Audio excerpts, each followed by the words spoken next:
नमस्कार दोस्तों, आपका फिर से स्वागत है हमारी इस नई वीडियो में नए श्लोकों के उच्चारण के साथ। दोस्तों, कुछ वार्तालाप कर ली जाए, जैसा कि हर बार करते हैं। आज की वार्तालाप थोड़ी सी अलग है। मैं कुछ जवाब देना चाहता हूं लोगों को।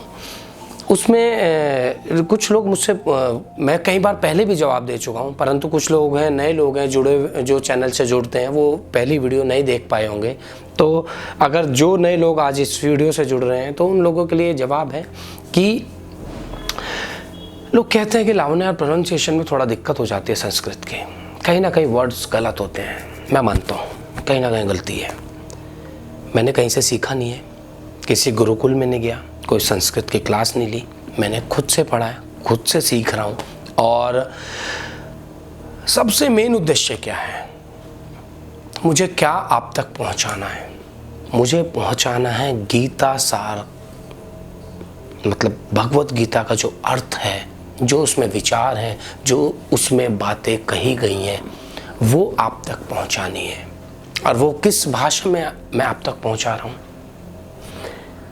नॉर्मल स्पष्ट हिंदी में, कुछ स्लैंग भी यूज हो जाते हैं बीच में, और जो आजकल के उदाहरण हैं उन उदाहरणों को देते हुए मैं आप तक वो गीता का सार पहुंचा रहा हूं। अब अगर ठीक है, बात यहाँ संस्कृत की भी आती है, श्लोक 90% तक मैं कोशिश करता हूँ कि अच्छे से उच्चारण हो, परंतु अगर कहीं गलती हो जाती है उसके लिए श्लोक में नीचे हमारा चलता रहता है, आप पढ़ भी सकते हैं। और गलती वो ही ढूंढ सकते हैं जिन्होंने भगवत गीता पढ़ी होगी या पढ़ रहे होंगे। तो उससे भी एक प्लस जो फ़ायदा हो रहा है, गलती ढूंढने के लिए भी आपको पढ़नी पड़ेगी। और गीता का जो मैं आपको सार हिंदी में समझाता हूँ, वो जहाँ तक है 99% मैं आपको वही समझाता हूँ जो लिखा हुआ है। 1% उदाहरण होता है, वो मैं अपनी साइड से डाल देता हूँ, परंतु उदाहरण उसी से रिलेटेड होता है। ऐसा नहीं है कि मैं अपनी मर्ज़ी से कुछ भी डाल रहा हूँ, उसी के ऊपर बेस्ड होता है वो। और गलतियाँ इंसान से होती हैं, मनुष्य से होती हैं। और मैं अपने जैसा ऑलमोस्ट हर वीडियो में बताता रहता हूँ कि मैं यहाँ टीचर नहीं हूँ, प्रीचर नहीं हूँ। मैं कोशिश कर रहा हूँ, जैसे मैं कोशिश कर रहा हूँ आप लोग भी कोशिश करिए। और मेन मुद्दा ये है चैनल बनाने का, ये वीडियोस बनाने का, श्लोकों का उच्चारण करने का, कि भगवत गीता सार लोगों तक पहुँचे, उसका जो मायने है, मतलब है, वो लोगों तक पहुँचे। वो विचार अब हम नॉर्मल लैंग्वेज में जो डेली रूटीन में बात करते हैं, हिंदी में, या अलग अलग प्रांत के लोग हैं वो अलग अपनी अपनी भाषा में बात करते हैं। ऑलमोस्ट हिंदी सबको आती है, तो वो हिंदी में अपनी लैंग्वेज में भी बात करते होंगे, तो वो ऐसे ही उदाहरण देकर बात करते हैं। तो मैं उसी तरीके से आपको समझाता हूँ। हाँ, श्लोकों का उच्चारण ऊपर नीचे हो सकता है, 1-2 वर्ड, ऐसा नहीं कि पूरा ऊपर नीचे, 1-2 वर्ड हो जाता है मुझसे भी, तो आप उस चीज़ में क्षमा कीजिएगा मुझे। परंतु कोशिश यही रहती है कि डे बाय डे चीज़ें बेटर होती रहें, उच्चारण अच्छे से होता रहे। और श्लोकों का जो तात्पर्य है वो तो मैं आपको समझाता ही हूँ शुरू से, एग्जैक्टली वैसा का वैसा ही। तो आप अपना प्यार बनाए रखिए और मुझे इनकरेज करते रहिए, मुझसे कमेंट सेक्शन में सवाल पूछा करिए। तो अब आपको पूछना चाहिए मुझसे कि कमेंट सेक्शन में कि भैया ये ऐसे क्यों, ये ऐसे क्यों, तो आप पूछेंगे तो मुझे भी अच्छा लगेगा कि लोग जितने ज़्यादा क्वेश्चन पुटअप कर रहे हैं, इसका मतलब उतने ज़्यादा लोग देख भी रहे हैं। तो बस यही चीज़ है, मैं आपसे विनती करना चाहूँगा, वीडियो देखते रहिए और मुझसे सवाल जवाब करते रहिए। अच्छा, एक चीज पूछ रहा था भैया वीडियो खत्म करने से पहले। एक बात बताओ, जैसे जो भी मैं सवाल पूछता हूँ आपसे, उसका उत्तर आपके पास रहता है उसी मोमेंट पे? क्या मतलब क्या चलता है, मतलब ऐसा है कि पहले सब चीजें मैं एक चीज़ क्लियर कर देना चाहता हूँ अपने ऑडियंस को भी। मैंने कभी भी ऐसा नहीं करा कि तू और मैं बातचीत पहले कर ले कि हमें ये बोलना है, वो बोलना है, ना, होते नहीं है मुझसे ये सब। क्योंकि जिस तरह के एग्जांपल्स मैं देता हूँ वो कहीं लिखे नहीं होते, और वो कहीं होते नहीं है कि मैं किसी को कॉपी मार के बोल रहा हूँ, वो सब चीज़ें नहीं। मेरा तो अचानक ही अंदर से चीज़ें निकलती है। क्यों निकल रही है? क्योंकि मैं चीज़ें मैं एक लय में पढ़ रहा हूँ, पहले एपिसोड से पढ़ता आ रहा हूँ, तो चीज़ें धीरे धीरे समझ में आती जा रही हैं। और सबसे ज़्यादा मुझे समझ में जब आती है जब भावार्थ पढ़ने के बाद मैं उसका तात्पर्य समझाता हूँ, तो वो गहराई से मुझे निकालना पड़ता है तात्पर्य। और जब गहराई से तात्पर्य निकलता है तो आदमी अपने दिल दिमाग सब तरीके से सोच के वो सवालों का जवाब देता है। जैसा कि बोला गया है कि भगवत गीता में हमारे सब सवालों का जवाब है, वो सवालों का जवाब भी यहीं से निकल के आ रहा है और कहीं से नहीं। तो बढ़े हैं श्लोकों के उच्चारण की, और वीडियो लंबी हो जाएगी वरना। बिल्कुल। ठीक है, तो बढ़ते हैं श्लोक नंबर 5 की ओर। अभी तक श्री कृष्ण ही समझा रहे थे, तो उसी के कंटिन्यूएशन में श्लोक नंबर 5 है।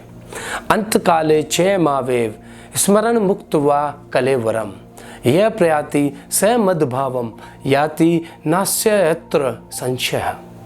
इसका भावार्थ ये है, कृष्ण जी कहते हैं कि जो पुरुष अंतकाल में मुझे स्मरण करता हुआ शरीर को त्याग कर जाता है, वह मेरे साक्षात स्वरूप को प्राप्त होता है, इसमें कोई भी संशय नहीं है।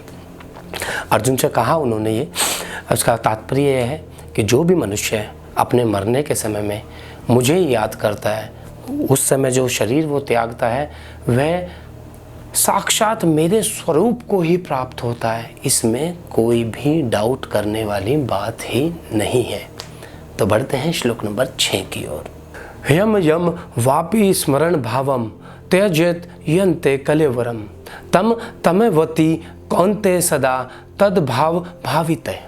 इसका भावार्थ ये है, कृष्ण जी ने कहा, हे कुंती पुत्र अर्जुन, यह मनुष्य अंतकाल में जिस जिस भाव को स्मरण करता हुआ शरीर त्यागता है, वह उस भाव को ही प्राप्त होता है, क्योंकि वह सदा उसी भाव से भावित रहा है।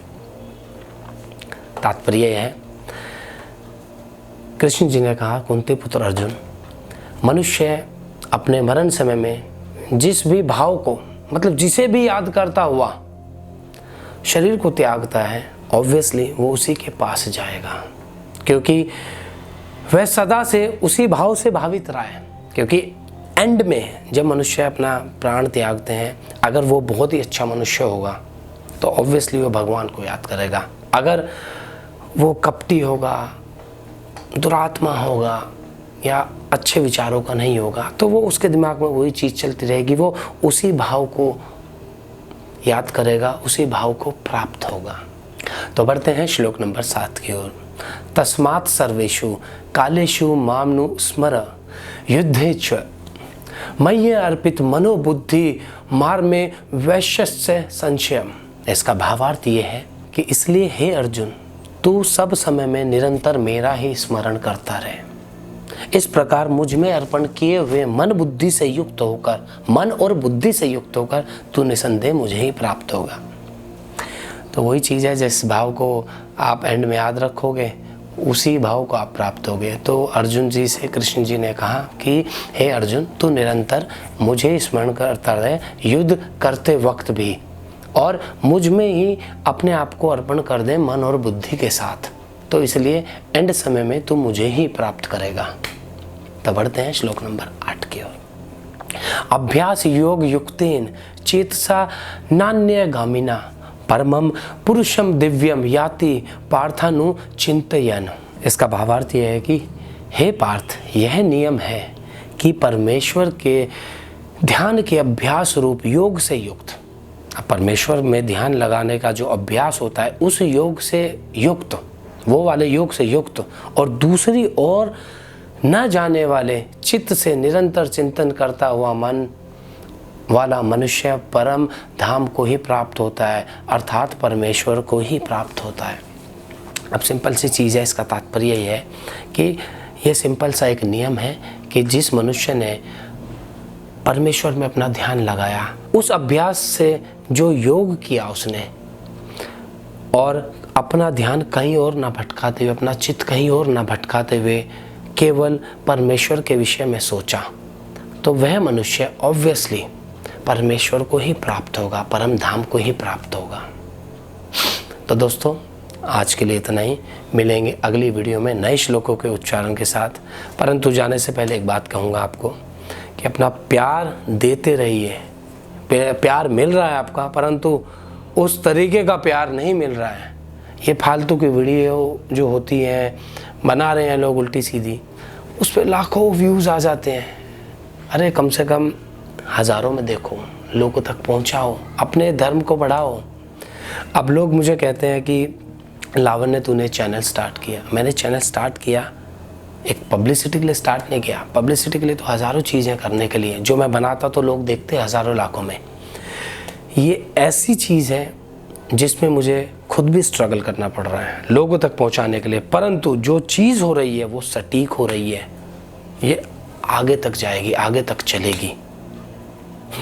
मेरे फॉलोअर्स बढ़ने की जगह घट रहे हैं, मुझे कोई फ़र्क नहीं पड़ता इस चीज़ से, परंतु जो फॉलोअर्स बचे हुए हैं वो सटीक हैं, वो अपने धर्म से जुड़े हुए हैं, अपने धर्म के विषय में सीखना चाह रहे हैं चीज़ें। तो मैं आपसे यही विनती करूँगा, गुजारिश करूँगा कि अपने धर्म को समझिए, जानिए, पढ़िए। लोग उल्टी सीधी जो भ्रांतियाँ फैलाते हैं, आप उनको तभी दूर कर पाओगे जब आप अपने धर्म के विषय में जानोगे, पढ़ोगे, सुनोगे और तथ्यों के साथ सुनना सीखिए। किसी ने कुछ भी बता दिया ऐसे मत सुनिए, उसके पीछे का लॉजिक सुनिए, तथ्य जानिए। तो दोस्तों, मिलेंगे अगली वीडियो में नए श्लोकों के उच्चारण के साथ। अपना प्यार देते रहिए, तब तक के लिए राधे राधे।